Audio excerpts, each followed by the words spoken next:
Jubilito TV Official. Okay, so yun. Nyot sa mga kabagis, Jubilito TV Official po at eto na naman po muli ang isang edisyon po ng ating reaction video mga kalingap at kabagis. No? Pero bago po natin simulan, shoutout po muna natin Kuya Val Santos Matubang at Edna Vlogs at Kalingap Rap sa ating mga kalingap netizens at kalingap subscribers. Mega love shoutout po sa inyong lahat. So ito na mga kalingap at kabagis, no? For today's reaction video, tayo po ay magbibigay lamang po ng ating opinion, di ba? Kuro-kuro regarding po dito sa ano ba? Ano bang pwede nating i-label mga kalingap at kabagis dahil in the turn of event ay marami ang nagbago, no? Regarding po dito kay Rachel, mga kalingap at kabagis, no? At sabi nga po nila, meron pong kasabihan, no, na pag ang isang pintuan ay nagsara sa'yo, ay meron pong panibagong magbubukas na pintuan para mabigyan ka ng oportunidad or opportunity, mga kalingap at kabagis, no? At ito po'y pwede nating i-apply sa nangyayari ngayon kay Rachel, mga kalingap at kabagis, no? Dahil nga po, dito po, no? Actually, nagawa na ng reaction video ito ng mga ibang kasamahan po nating reactors na kung saan, mga kalingap at kabagis, ay nireactionan po nila. Ito pong ikang ay pag-upload ng official FB page ng Velvet Box, mga kalingap at kabagis, na kung saan ay nakita po natin na ito pong si Rachel ay officially po, no, ay part na po ng family or isa na po siyang brand ambassadress ng Velvet Box, mga kalingap at kabagis. So it's official. Dito po sa upload ni Kalingap Rab ay makikita po natin yung parang pinaka moment na kung saan si Rachel po ay pumirama na po ng kontrata, no, para maging ganap na brand ambassadress po ng Velvet Box, mga kalingap at kabagis. Pero lagi pong kwento, no? Lagi po itong may disclaimer. Dahil nga po ang Velvet Box ay separate na entity, labas po ang kalingap dyan, labas po ang kung anumang community na kinapapalooban tayo dahil to protect the integrity din po, mga kalingap at kabagis, nung pong kumpanya, no?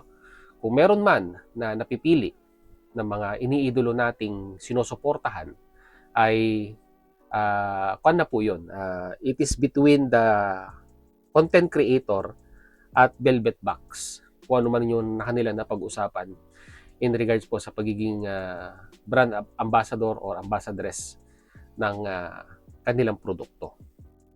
At siguro i-take natin po natin ang opportunity para i-congratulate si Rachel dahil panibagong venture po ito sa kanyang buhay at masasabi po natin na malaking opportunity ang naghihintay para kay Rachel sa pag-join niya po, no, sa Velvet Box family. At magandang decision din po ito, no, dahil lalawak po, no, lalawak po ang mga possibility na pwedeng ma-explore bilang brand ambassadress ng company na ito kay Rachel, dahil po, mga kalingap at kabagis, ay yung network ng mga viewers and supporters ay dadami din, no, mga kalingap at kabagis. At diyan makikita nyo sa video, yung may-ari po ng Velvet Box, kasama sila Kalingap Rab, sila Jack, sila Rachel, ay yung nga po, pumipirma na po ng kontrata, no, dito po sa Velvet Box. Nakakatuwa yun, mga kalingap at kabagis, kahit sino ba naman, di ba? Sa dinami-dami ng pwedeng mapili, no, ng company na ito na mag-endorse ng kanilang produkto ay, di ba, si Rachel ang isa sa mga napili nila. Pero kung akong tatanungin ninyo, mga kalingap at kabagis, dapat kwan pa, dapat noon pa, no? Dapat noon pa ay naging kwan na siya, naging brand ambassadress na siya ng Velvet Box dahil alam naman po natin na ang community ng isang Rachel Morales ay malaki-laki na rin po at marami po ang sumusuporta dito po sa batang ito. Pero syempre po, siguro po si Kalinga Prab, no, bilang dati niya pong beneficiaries, ay tinimbang yung mga bagay-bagay, no, na pwedeng magkaroon ng impact din, no, dito po kay Rachel. At siguro po sa nakikinitan ni Kalinga Prab na wala nang pwedeng maging hadlang, no, para po magtuloy-tuloy yung pag-shine ni Rachel Morales bilang isang content creator, ay ibinigay niya na po itong opportunity na ito, no, mga Kalingap at Kabagis, kay Rachel Morales para maging isang brand ambassadress po, no, ng Velvet Box.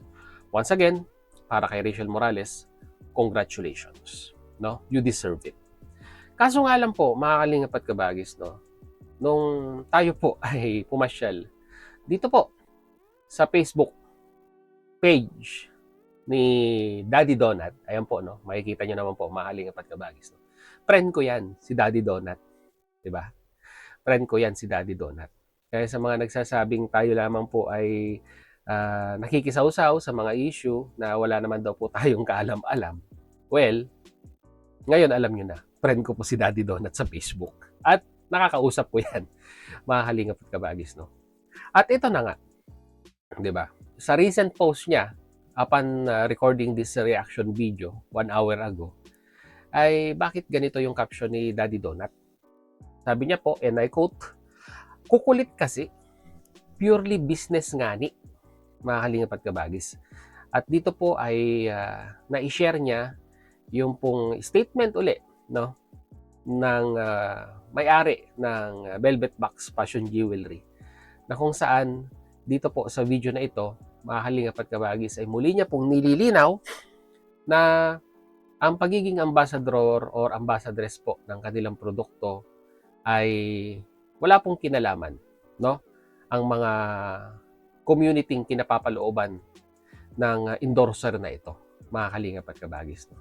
Purely business po, no, ang Velvet Box.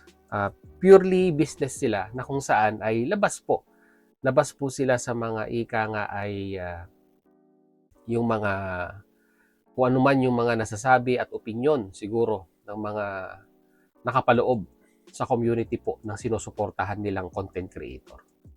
Siguro po, no, mga Kalingap at Kabagis, no, I assume lang naman po ito. Siguro po ay may mga supporters ang Rachel na sabihin na nating kumukontra, no, lalong-lalo na siguro yung mga panatiko, mga Kalingap at Kabagis, no, kumukontra siguro dito po sa pagkakatalaga or ika nga ay pagiging brand ambassadress ni Rachel sa Velvet Box, or vice versa, mga Kalingap at Kabagis, no. Meron din naman po sigurong mga panatiko ng community na kinapapalooban po natin, which is community ng Kalingap, na hindi agree sa pagiging brand ambassadress ni Rachel ng Velvet Box.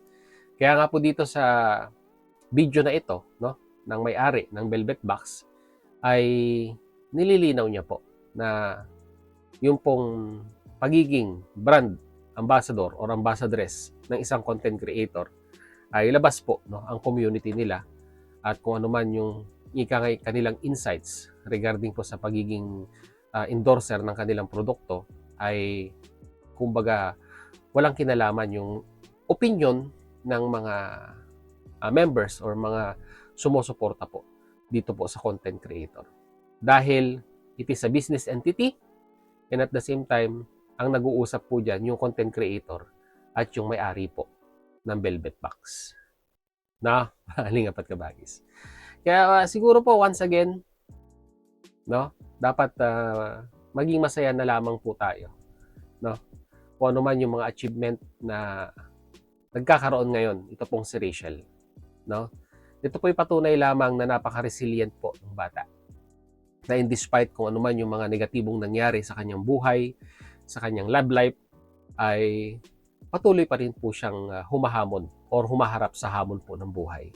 Which is dapat gano'n naman po talaga, mga Kalingap at Kabagis, no? Hindi po natin hahayaan na yung mga negativity na nangyayari po sa atin ay magpapaapekto in general sa ating buhay.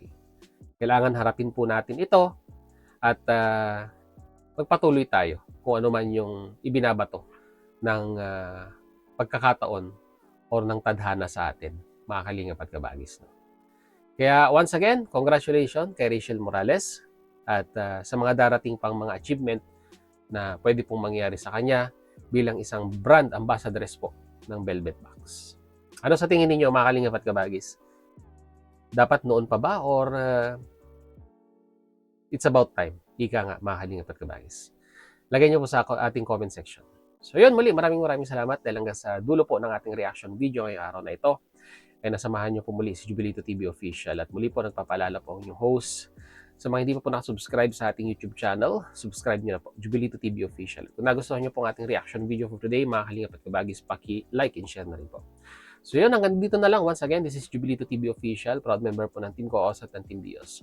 So always say, mga kalingap at kabagis, peace, God first. God bless po. Bye!